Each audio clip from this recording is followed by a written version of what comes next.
Good morning, sexto ano! Como vocês estão, meus queridos? A teacher está com muita saudade de vocês e espero ver vocês em breve, ok? O conteúdo da nossa aula de hoje está na Lesson 2 do livro de vocês. É a parte da gramática que trata do genitive case. O que é o genitive case, pessoal? Primeiramente, ele também é conhecido como possessive case, ou seja, é uma forma de dizer que algo pertence a alguém. Ele indica o que? Posse, certo? E então, nós vamos utilizar o genitive case sempre que quisermos dizer que algo pertence a alguém, certo? Então, olha só, o genitive case ele é representado pelos caracteres apóstrofo S, certo? Então, nós vamos ver alguns exemplos aqui para que vocês possam entender melhor como funciona o genitive case.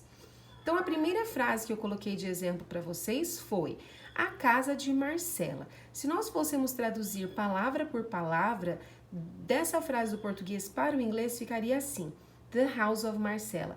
Porém, nós sabemos que a língua inglesa não foi construída em cima da língua portuguesa. Então, o que acontece? Nós não podemos traduzir palavras por palavras, ok? E dessa forma, nós precisamos o quê? Acrescentar o apóstrofo S para indicar que a casa pertence a Marcela. Então, olha só, Marcela's house. Nós temos o substantivo aqui e o apóstrofo S indica que isso pertence a essa pessoa, a casa da Marcela. Vamos para o próximo exemplo. O carro de Paul é velho. Então, novamente, acrescentamos o apóstrofo S. Paul's car is old. O carro do Paulo é velho. O celular de Maia é massa. O que quer dizer massa? Quer dizer legal. Maia's phone is cool, né? Porém, gente, nós sabemos que a vida nem tudo são rosas, né? Então, nós temos algumas regrinhas, algumas exceções que precisam de um pouco de mais atenção. Por isso, eu coloquei essa tabelinha para que vocês entendam melhor. E eu separei a tabela em 3 colunas. Olha, type, que é o tipo, que se divide em singular, plural, singular ending in S, and plural que não termina em S. Example, então um exemplo de palavra que se encaixa nessas categorias e como ficaria no genitive case. Então vamos lá, uma por uma. Palavras no singular, como o exemplo da palavra girl, né? Uma só, one girl. Para passar para o genitive case, nós vamos acrescentar o apóstrofo S e dizer depois o que eu quero que essa menina tenha. Nesse caso é um coat, é um casaco, né? Agora tá começando a esfriar. Girl's coat, então o casaco da menina, da garota. Se a palavra girl estiver no plural, o que acontece? Nós acrescentamos apenas o apóstrofo. Por quê? Porque a palavra girl no plural já tem a letra S, tá, sexto ano? Então, nesse caso, apenas acrescentamos o apóstrofo e o substantivo, que é o casaco. Se a palavra for no singular e ela terminar em S, como acontece com muitos nomes próprios da língua inglesa, como James, Chris, né? Então, entre outros, nós temos duas opções. Nós podemos acrescentar apenas o apóstrofo, como vocês podem ver ali no quadro, ou o apóstrofo S. E aí ficaria James' girlfriend ou James's girlfriend.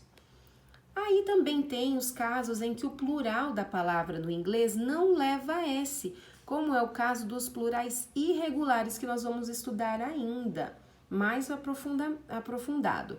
Mas aqui eu já tenho um exemplo para vocês. Women é o plural da palavra woman, que é mulher, certo? Então, se o plural da palavra não tem a letra S, nós precisamos obrigatoriamente acrescentar o apóstrofo S aí. Opa, caiu aqui, gente. Sorry. Então, nós temos ali women's clothes. Agora, prestem atenção aqui embaixo, que é muito importante. Às vezes, o mesmo objeto pertence a duas pessoas ou mais, por exemplo, o carro da família, né? O carro da família não pertence só ao pai ou só à mãe. Ele pertence ao pai, à mãe, aos filhos, né? A não ser que cada um tenha um carro, que daí já é outro exemplo. Mas se o objeto pertence a mais de uma pessoa, então presta atenção no que nós temos aqui, olha. Marcella and William's car. Tá vendo que é um carro só para os dois? Neste caso, a gente acrescenta o apóstrofo S apenas no último nome. Por quê? Porque é um carro só para duas pessoas. Eles são os donos deste carro. Não reparem os meus desenhos, tá? Não vão tirar sarro da teacher. E aqui nós temos um exemplo diferente. Olha só, tá vendo que a Marcela tem o carro dela e o William tem o carro dele? Então, não é mais um objeto que é dividido entre duas pessoas, aqui cada um tem o seu. Quando cada um tem o seu, e eu quero colocar isso numa frase, eu vou acrescentar o apóstrofo S em cada um dos nomes. E a palavra car vem no plural, cars. Por quê? Porque são dois carros aqui nesse exemplo, certo?